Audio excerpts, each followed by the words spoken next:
பிரியமானவர்களே, இயேசு கிறிஸ்துவின் இணையற்ற நாமத்தில் உங்களை வாழ்த்துகிறேன்.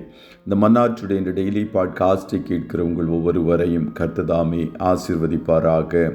லூக்கா 23வது அதிகாரம் 46வது வசனம் இப்படியாய் கூறுகிறது: இயேசு, பிதாவே, உம்முடைய கைகளில் என் ஆவியை ஒப்புவிக்கிறேன் என்று மகா சத்தமாய் கூப்பிட்டு சொன்னார்.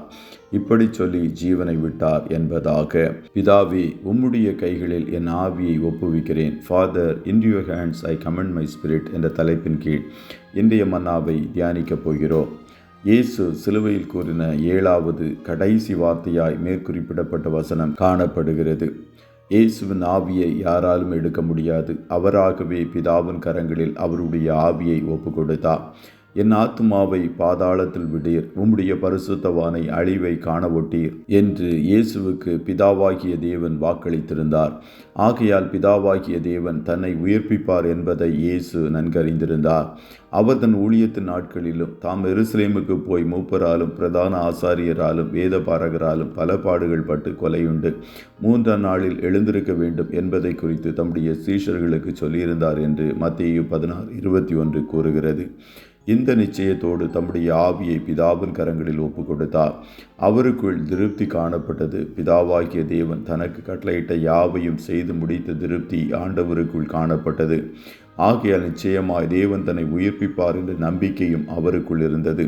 அவருடைய வரிசையிலே முதல் இரத்த சாட்சியாய் மரித்த ஸ்தேவானும், கர்த்தராகிய இயேசுவே, என் ஆவியை ஏற்றுக்கொள்ளும் என்று தன் ஆவியை ஆண்டவருடைய கரத்தில் ஒப்பு கொடுத்தார். கர்த்தருடைய பிள்ளைகளே, நாமும் நம்முடைய வாழ்வின் இறுதி நேரத்தில் நம்முடைய ஆவியை ஆண்டவருடைய கரங்களில் சந்தோஷத்தோடு ஒப்பு கொடுக்கிறவர்களாய் காணப்பட வேண்டும்.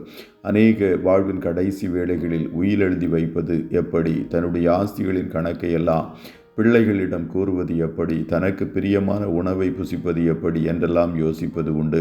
பிள்ளைகள் எல்லாம் அருகில் காணப்பட வேண்டும் என்றும் விரும்புவார்கள். அதில் தவறொன்றுமில்லை. ஆனால் தன்னுடைய ஆவியை தேவனுடைய கரத்தில் மகிழ்ச்சியோடு ஒப்படைக்க வேண்டும் என்ற வாஞ்சை காணப்படுவதில்லை. மரண வேளையில் மாத்திரம் என் ஆவியை ஒப்புக் கொடுக்கிறேன் என்று கூறுவதனாலும் பிரயோஜனமில்லை. அப்படிப்பட்டவர்களுடைய ஆவியை கர்த்தர் ஏற்றுக்கொள்ளுவதும் இல்லை. நாம் வாழ்ந்திருக்கும் போது அதற்கேற்ற ஜீவியம் செய்கிறவர்களாய் காணப்பட வேண்டும். பாவ மன்னிப்பு நிச்சயத்தை பெற்றவர்களாய் காணப்பட வேண்டும். அனுதினமும் ஆட்டுக்குட்டியானவருடைய இரத்தத்தால் கழுவப்பட்டு பரிசுத்தமுள்ள ஜீவியம் செய்ய நம்மை அர்ப்பணிக்க வேண்டும். கர்த்தருடைய கிருபையை சார்ந்து குறைவற்றவர்களாய், மாசற்றவர்களாய், பிழையற்றவர்களாய் வாழ முயற்சி செய்ய வேண்டும். வாழ்ந்திருக்கும் போது கர்த்தருடைய நாமத்தின் மகிமைக்காய் இயன்றதை செய்ய வேண்டும். அப்போது நாமும் இயேசுவைப் போல திருப்தியோடும் சந்தோஷத்தோடும் நம்முடைய ஆவியை பிதாவின் கரங்களில் ஒப்பு கொடுக்க முடியும். கர்த்ததாமே உங்கள் ஒவ்வொருவரையும் ஆசீர்வதிப்பாராக. ஜெபம் செய்வோமா? நல்ல தகப்பனே, உம்மை நன்றியோடு துதிக்கிறோம்.